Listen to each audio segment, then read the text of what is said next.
Welcome to Fan for Racing Radio. I'm Fan for Racing Sharon, and joining me today is Jay Huseman. And we are here today for the ARCA Menards Series at Michigan International Speedway and the Henry Ford Health 200. And Jay, you want to give your overall thoughts first and then go into it, or you want to just jump in? Well, as we go through it, we're going to look at it. Brendan Butterbean Queen retook the points lead, and he did it with authority, dominating that race again. I know we use that word a lot, but he truly. We'll get into how many laps he led and all, but hate to say it was a runaway, but really was a one-man show. A couple drivers made it at least a thought of competition, but just didn't pan out, if you will. I will say, and I think we both kind of anticipated this when we did the preview on last week. I think we both anticipated that Butterbean would be good on the fast track of Michigan. But Brendan Butterbean Queen, driving the number 28 BestRepair.net Chevrolet, collected his third ARCA Menards Series win of the season in Friday's Henry Ford 200 at Michigan International Speedway. Queen earned the General Tire Pole Award in qualifying and then led 65 of the race's 100 laps en route to victory. Now, there was a surprise as Corey Heim was in the number 25 Phoenix Toyota. He was a last-minute substitute for Jake Finch, who got ill, drove that car to a second-place finish in his first series start since he won at Kansas Speedway back in 2022. Now, Heim did lead 29 laps, but finished 18th in Saturday's Craftsman Truck Series race after being swept into a late restart crash. Now, we'll talk about that when we get to the Truck Series, but had a good showing in second there, especially coming back to the ARCA Menards Series. I know a lot of people say, oh, it's stepping down. It's different, and to come back after 2-3 years, he did a great job. I thought he did a great job as well. Now, Lawless Allen in the number 20 Auto Charge It Toyota finished in third place for his fourth top 5 finish of this season. And then you got Gio Ruggiero, the number 18 First Auto Group Toyota, made his first start of this season. He led 35 laps on his way to a fourth place finish. Ruggiero also competed in Saturday's Truck Series race, where he was involved in the same restart crash that Heim was, finished 12th. Again, these guys were in it to start with, if you will. Just once Queen got going, you couldn't stop him. Once that train got rolling, you couldn't stop him. Exactly right. And I'll tell you, Gio Ruggiero was impressive in his run. Also, LeVar Scott in the number 6 Max Siegel Inc. Chevrolet, he finished 5th for the third time in 2025. He also finished 5th at Phoenix Raceway and Kansas Speedway. Scott has finished no worse than 6th in the 6 ARCA Menards Series races so far this year, and has a series leading 4.67 average finish. I would say that's impressive too, Jay. It is, and that's why he's up top battling for the points lead. And these other drivers are having very, very solid seasons when it comes to that, and that's why they're at where they're in the points. But with the wins, Queen now leads Scott in the ARCA Menards Series Championship standings by 6 points, 287 to 281. And that's a swap of LeVar Scott was up by 6 going into the race. Yes, and it's still tight, I think, with the top 3 or 4. Now, Thad Moffitt in the number 46 Induction Innovations Toyota finished in 6th place for his 4th top 10 finish of the season and his 3rd top 10 finish in 3 starts at Michigan. He finished 9th in 2020, 8th in 2021. Now, Tyler Reif in the number 23 Vegas Fastener Sigma Performance Services Chevrolet finished 7th in his first start on an oval track longer than 1 mile in length. Reif turned 18 the day before the race, which made him eligible to compete on tracks longer than a mile. And that he is the 2023 Phoenix winner. Again, you got to be 18 or older in order to compete on the bigger tracks, and he did so by a day. That was pretty amazing to hear that storyline. His second day of 18 years old, and he was on a super speedway type track. Now, Jason Kitzmiller, driving the number 97 ALL Construction Chevrolet, scored his fourth top 10 finish of the season in 8th place. Talk about drivers with some talent on these high-speed raceways. Isabella Robusto in the number 55 Yahoo Toyota qualified second, just missing her second career General Tyler Pole Award by 0.033 seconds. So close, yeah. But ended up finishing 9th, and that was her second top 10 of the season, and her first, and she finished 3rd at Talladega Superspeedway. Again, she has the high-speed raceways figured out. I think so, and still a really great finish for her. Now, Eloy Falcon in the number 2 Mexico Link Chevrolet, he finished in 10th place in his ARCA Menards Series debut. Fellow Mexico City native Regina Cervant in the number 68 Por Amor Puebla Ford also made her ARCA Menards Series debut, finishing in the 14th spot. Both are expected to compete in this weekend's NASCAR Mexico Series events at the Autodrome Hermanos Rodriguez in conjunction with the NASCAR Cup Series and the Xfinity Series. So going to be fun to watch the race down in Mexico, Jay.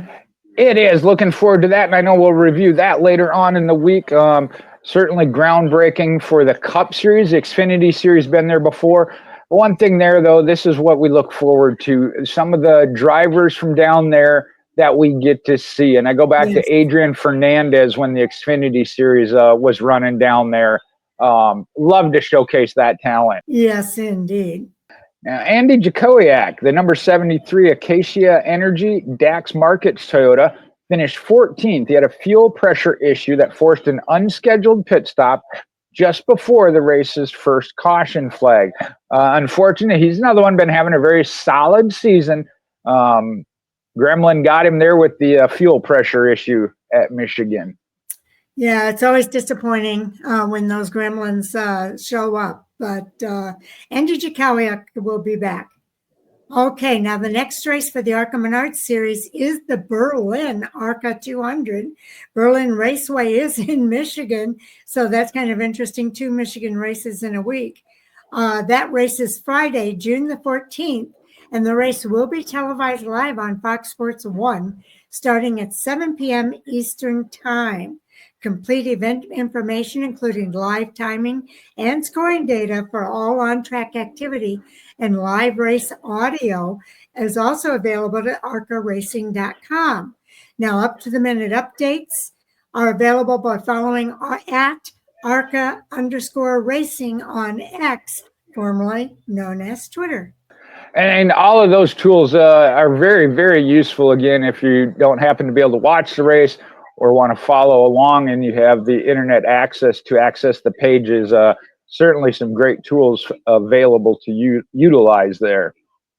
Exactly. Also at arcaracing.com, you can check out the Reese's Sweet Move of the Race. Brendan Queen's winning pass is what they got it listed as. Yes, I thought it was Brendan Queen. So you can watch that over at arcaracing.com. And they also have sights and sounds from Michigan. They've got the next races that are coming up, and the race results, qualifying results, practice results, a feature on Regina Cervantes there. So a lot of really great information. And speaking of the next races, the next race for the ARCA East Series. That's at Dover Motor Speedway on July 18th. Yeah, so we're going to have to wait for that one. So we'll give you more information on that as it comes up. But next week, Jay, there's going to be 2 races. The ARCA Menards Series is racing at Berlin, but the ARCA West Series is also racing at Kevin Harvick's Kern Raceway on June 14th. So that race we will be previewing later on this week. And that's always a good race. Any race there, Kevin Harvick's Kern Raceway now. especially though for the West Series, as that's one of their mainstays on the schedule. It is indeed. Do you want to cover the points before we move on, Jay? All right. We mentioned Brendan Queen retaking the points lead by 6 points over LeVar Scott. Lawless Allen is 8 points out, so only 2 behind LeVar Scott. And with that fuel pressure issue, fourth place, Andy Jakowiak slid back a little bit. He's 25 points back. And then Jason Kitzmiller, again, who didn't get points, race points anyway, for races he attended a graduation within the family, is fifth at minus 54. Then you got Thad Moffitt at minus 60, Isabella Robusto at minus 92, Alex Clubb minus 94, Michael Maples at minus 100, and Brayton Laster in 10th at minus 107. And all of those drivers have made all 6 races. I know that some drivers can show up and get good runs. 11th actually is William Sawalich, who's only run 4 races. But showing up each and every week, those points eventually add up. Yes, they do. It's still tight at the top there, mainly between the top 2, I guess. But Lawless Allen's still within reach. Oh, no doubt. No doubt. The one thing I do look at is talking about Brendan Queen. He had a couple of those, and I kind of compare it to Corey Heim. If the Gremlins hadn't got him, he might be 4 or 5 victories. I don't know about all 6, but he was in contention, had some mechanical issues that were outside of his control, and that's part of racing. So actually, one of them, I know he beats himself up. One of them, I think it was at Phoenix, he said he messed up on the restart and came back and said that was his focus for the following race, was he knew he had to improve his game on restart. So talented driver, a smart driver, saw where he was lacking and fixed it. I mean, you got to appreciate that from a driver. Yes, indeed. And I can't wait to see them back on track at Berlin this weekend. Okay, do watch for more. Jay and I just finished our ARCA Menards series review from Michigan, but upcoming we have the truck series and the Cup series reviews as well. Leading into that, I didn't message you because I didn't know when you got a chance to watch the race, or if you had. I know we used the tagline a couple of weeks ago, I think, on Hot Topics. The Michigan truck race, to me, was the good, bad, and the ugly. So stay tuned and listen to that. Yeah, it was indeed. And we will definitely talk about that. All right. Now, also tonight at 10 o'clock Eastern time, Jay, Chris Crichton, and myself will all be available on our live stream for Hot Topic Sound Off. And this week, I think our tagline is Injunction, Dodge, and Challenge. So those are the 3 hottest topics, I think. And we'll be talking about all of that. Well, I don't know where Tommy's at, but finally. And if you're a fan for racing or Dodge in the truck series, you know what I'm talking about. Yes. So anyway, we'll look forward to that. We really encourage you to participate in the conversation by joining the live chat. I usually try to keep everybody up to date with what topic we're talking about at any given time. So if you want to join in on any of those hot topics or add another hot topic that we don't have listed, I left room there for more hot topics, Jay. All right. Yeah, I saw the list. I think there was 1 or 2 that I'll add to it before we do the show tonight. Okay, sounds good. And then, of course, we always want to say thank you for tuning in. We always appreciate that. And we'll look forward to seeing everybody in the next video. How about you, Jay? Looking forward to it because it is the truck series and they put on a show. I will say that. They did indeed. But, I'll talk about it in the next video. There we go. Take care, everybody.